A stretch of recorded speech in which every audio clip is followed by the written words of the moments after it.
बहुत मारा, बाल पकड़ के, दाढ़ी पकड़ के, जैसे चाह मारा।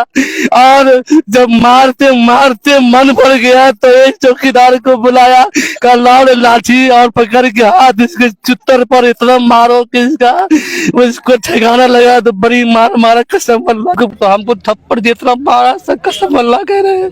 हमको अभी बहुत डर लग रहा है, जैसे लगता है कि हम कौन से देश में पैदा हो गए। और एक लाठी एक आदमी से तुड़वा दिया, बदन पर इतना मार मारा। हमको बोला तुम क्या करते हो, चोर हो? मैं चोर नहीं, मैं मस्जिद में रहता हूँ। मैं 20 साल से मस्जिदों में रहा सर। कहा कि तुम मस्जिद में रहते हो, तुम अल्लाह से दुआ मांगते हो, तुमको सब सिखा देंगे। जो नहीं बोलना था सारी बातों को बोलना शुरू किया। बड़ा सवालिया निशान खड़ा होता है नीतीश कुमार सुशासन बाबू के प्रशासन पर कि आखिर प्रशासन किस प्रकार से एक मुस्लिम इमाम जो मदरसे में शिक्षक भी है उसको पकड़ते हैं, उसकी दाढ़ी पकड़ के उसको मारते हैं और उसको जाति सूचक गालियां देते हैं। इतना ही नहीं, ये भी कहते हैं कि तुम मुसलमान हो, अल्लाह तुम्हें बचाएगा, तुम बुला उस अल्लाह को, कौन अल्लाह तुम्हें बचाता है। इससे पैसे वगैरह भी लिए गए छोड़ने के बाद? जी 25,000 रुपया। 25,000 या 2500? 25,000। 25,000। एसपी साहब अगर उसके हक में सही फैसला नहीं देते हैं या इन पे कार्रवाई नहीं होती है तो हम लोग एहतजाज करेंगे। बेनीपट्टी का प्रशासन जो है ना, ये अपने आप को दमनगिरी दिखा रहा है, समझ गए? और उस दमन से पला नहीं पड़ा है इसको। जिस दिन पला पड़ जाएगा इस पुलिस वाले को, उस दिन प्रशासन का जो है ना सब हिटलरगिरी निकल जाएगा बेनीपट्टी प्रशासन को। नमस्कार, स्वागत है आप सभी का बदलता हिंदुस्तान पर। अभी मैं मौजूद हूं मधुबनी जिला के बेनीपट्टी प्रखंड क्षेत्र के कटैया गांव में। आपको बताते चले, सोशल मीडिया पे आपने मोहम्मद फिरोज का ये वायरल वीडियो जरूर देखा होगा। मोहम्मद फिरोज जो कि बेनीपट्टी अनुमंडल क्षेत्र के कटैया गांव निवासी हैं। मोहम्मद फिरोज के साथ बेनीपट्टी पुलिस के द्वारा बर्बरता का मामला सामने आया है। मोहम्मद फिरोज ने वीडियो बनाकर जो आरोप लगाया है बेनीपट्टी पुलिस के ऊपर, वो गंभीर आरोप है और कहीं ना कहीं इस मामले को लेकर वीडियो वायरल हुआ है और ग्रामीण आक्रोशित हैं। और राजेश यादव जो कि प्रमुख भी हैं और इस गांव के ग्रामीण भी हैं, उन लोगों के द्वारा नेता प्रतिपक्ष तेजस्वी यादव को इस बात की सूचना भी दी गई है। और नेता प्रतिपक्ष तेजस्वी यादव कल यानी 3 फरवरी को बेनीपट्टी के कटैया पहुंचने वाले हैं, मोहम्मद फिरोज से मिलेंगे और बेनीपट्टी प्रशासन के इस दुर्व्यवहार को उजागर करेंगे। तो बताते चले, इस मामले को लेकर कई लोग कल एसपी साहब से मिले और एसपी साहब को उन्होंने आवेदन दिया और एसपी साहब से कार्रवाई की मांग की गई। क्या नाम हुआ आपका? मोहम्मद अमीरुल हक हुआ। घर? कटैया। क्या मामला हुआ था मोहम्मद फिरोज के साथ, क्या जानकारी? फिरोज के साथ ये हुआ था कि वो आ रहे थे, उनको रास्ते चेकिंग में है ना, उनको रोका गया तो वो रुके और रुकने के बाद में उन पर जो है गाड़ी पर लाठी डंडा बरसाने लगे। वहां तक के यहीं तक नहीं हुआ कि उन्होंने गुहार भी लगाया कि सर क्या बात है, छोड़ दीजिए। यहाँ तक पैर भी छुए, लेकिन थाने में लाके उन्हें इस तरह मारा गया कि उसको देखेगा तो आंख से आंसू आ जाता है। अच्छा, जो मामला हुआ है इस पर क्या कहेंगे आप लोग?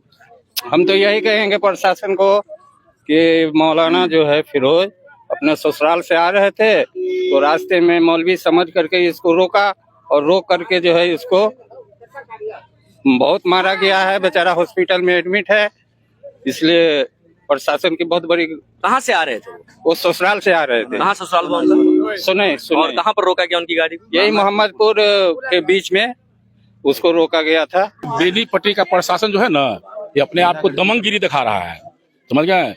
और उस दमन से पला नहीं पड़ा है इसको। जिस दिन पला पड़ जाएगा इस पुलिस वाले को, उस दिन प्रशासन का जो है ना सब हिटलरगिरी निकल जाएगा बेनीपट्टी प्रशासन को। ये किसी को भी मारपीट देता है कहीं भी। क्या समझते हैं अपने आप को, हिटलर है क्या? उसको पला नहीं पड़ा है कि कटैया का आदमी है, ये छोड़ेगा नहीं। कल आने दीजिए तेजस्वी यादव को, छोड़ेंगे नहीं इसको।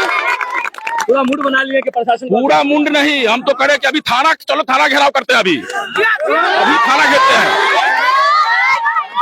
अगर मौलाना फिरोज साहब के साथ जिस तरह बर्ताव किया गया है, अगर एसपी साहब अगर उसके हक में सही फैसला नहीं देते हैं या इन पे कार्रवाई नहीं होती है तो हम लोग एहतजाज करेंगे। तो तेजस्वी यादव भी आ रहे हैं, मालूम पड़ा है? हाँ, वो आ रहे हैं और उनके साथ हम लोग पूरे इलाके के लोग, अगर वो नहीं कार्रवाई करते हैं, नहीं इंसाफ देते हैं तो पूरे इलाके के लोग हम लोग उसके खिलाफ एहतजाज करेंगे। मोहम्मद फिरोज साहब अभी आए हैं डीएमसीएच से अपने घर और फिरोज साहब के साथ बर्बरता का वीडियो इन्होंने जो बयान दिया वो वायरल है। तेजस्वी यादव भी कल आ रहे हैं, रोइए मत, अल्लाह पर भरोसा रखिए और इंशाल्लाह आपके साथ इंसाफ जरूर होगा। आप जब घटना हुई आपके साथ, आप कहां से आ रहे थे? सुने ससुराल से आ रहे थे ससुराल से आ रहे थे। जी। कौन से तारीख की घटना है ये? 29 जनवरी सुबह 9 बजे करीब 29 जनवरी की घटना है। क्या घटना हुई थी, थोड़ा डिटेल में बताइएगा प्लीज। मैं आ रहा था, हम समझे धूनी बहुत तेज थी, हमें क्या पता कि लोग पुलिस वाले खड़े हैं। बिल्कुल। हम समझे कि ऐसे लोग खड़े हैं, भीड़ भाड़ है, हम आगे बढ़ गए, बाद में आवाज दिया और रोक के जब लेट किए रोकने पर तो लाठी हमारे गाड़ी पे लगा दिया। बाद में हम जो बोले सर क्यों मार रहे हैं गाड़ी पर, तो हमको थप्पड़ जितना मारा सर कसम अल्लाह कह रहे हैं। हमको अभी बहुत डर लग रहा है, जैसे लगता है कि हम कौन से देश में पैदा हो गए। हमको बहुत टेंशन हो गया, इतनी बड़ी मार मारा थप्पड़ से, मुक्का से और लाठी एक आदमी से तोड़वा दिया, बदन पर इतना मार मारा, हमको बड़ी मार मारा सब कसम अल्लाह करे। हमको तो वो आवाज पूरा गम कर रही है। तो अभी उस वक्त मारने वाले कौन थे? डीएसपी थे, पुलिस थाना अध्यक्ष थे, हवलदार था, कौन था? डीएसपी साहब खुद। डीएसपी साहब प्रशिक्षु जो है। जी सर, वो तेजस्वी यादव संज्ञान ले लिए हैं, कल वो आने वाले भी हैं, क्या करिएगा इस पर? और सर वो वहाँ से लग गाड़ी में, मैं कहा कि फोन से एक मतलब बात करा दीजिए सर, एक कल अपनी माँ बाप से, भाई बहन को ऐसे बात करा दीजिए, लेकिन कोई बंदा तैयार नहीं हुआ मुझसे बात कराने के लिए। पानी भी आप मांगे, पानी भी नहीं दिया गया। जी सर, पानी नहीं बल्कि हर काम करिए। आपसे पैसे वगैरह भी लिए गए छोड़ने के बाद? जी 25,000 रुपया। 25,000 या 2500? 25,000। 25,000। जी बहुत रिक्वेस्ट के बाद, बहुत मन्नत समाजत के बाद रूम में जब लाया सर, मैं समझा क्या पता है कि हमको 10-15 मिनट के बाद सर छोड़ देंगे, लेकिन रूम में बंद कर दिया गया। जो एक मुंशी जी बैठते हैं उसके अंदर में एक रूम है, उस रूम में मुझे बंद कर दिया गया, एक कैदी भी था। तो मैं सोचा कि लगता है कुछ देर के बाद मुझे बुला के सर छोड़ देंगे, लेकिन कुछ देर के बाद, आधा घंटा या कुछ देर के बाद, जब डीएसपी साहब खुद से आए तो मेरे पैर पर ऐसा लात मारा कि मुझे अभी भी याद आते हैं तो मुझे रोना आता है। या हम कैसे कोई नहीं, बहुत मारा, बाल पकड़ के, दाढ़ी पकड़ के जैसे चाह मारा। और जब मारते मन भर गया तो एक चौकीदार को बुलाया, का लाड़ लाठी और पकड़ के हाथ इसके चुत्तर पर इतना मारो कि उसको ठिकाना लगा। तो बड़ी मार मारा कसम अल्लाह। मुसलमान होने का हवाला दे करके भी आपको पीटा गया? जी कहा, हमने कहा कि सर, हमको बोला कि तुम क्या करते हो, चोर हो? मैं चोर नहीं, मैं मस्जिद में रहता हूँ, मैं 20 साल से मस्जिदों में रहा सर। कहा कि तुम मस्जिद में रहते हो, तुम अल्लाह से दुआ मांगते हो, तुमको सब सिखा देंगे। जो नहीं बोलना था सारी बातों को बोलना शुरू किया। कहा तुमको तुम्हारे बाप के सामने में, तेरे बाप के सामने बुला के पीटेंगे। मैंने कहा कि सर, मेरा बाप अभी इंतकाल कर गया है, मेरी माँ भी घर पे नहीं है।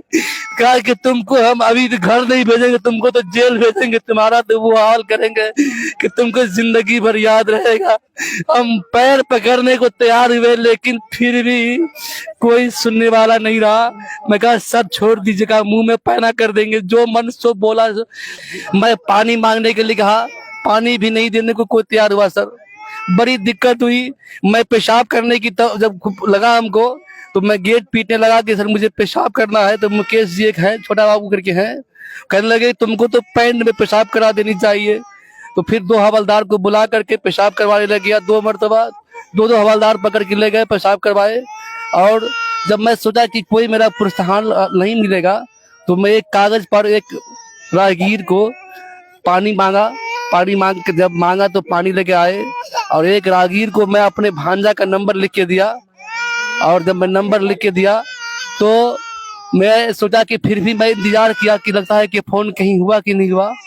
1 घंटा 2 घंटा के बाद मैं बंदा को देखा तो बोला कि फोन कर, चला किया कि हाँ फोन कर दिया हूँ। मैं परेशान हो गया कसम अल्लाह। मैं उस दिन मैं सोचा कि मैं मर जाऊंगा, मेरा कोई नहीं।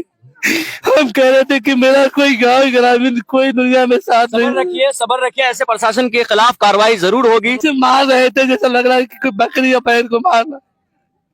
आपकी गलती क्या थी? कोई गलती मैंने कुछ भी नहीं किया था सर। आपको गाड़ी रोका जा रहा था, आप गाड़ी लेके भाग रहे थे, ऐसा कहना है? सर अब सर पुलिस प्रशासन जो भी कहेंगे उसमें हम क्या कर सकते हैं। रोका गया तो आप कितनी दूरी पे रुके थे? कुछ देर बस यहाँ पर मैं आगे जाके दुकान के करीब में जाके रोका।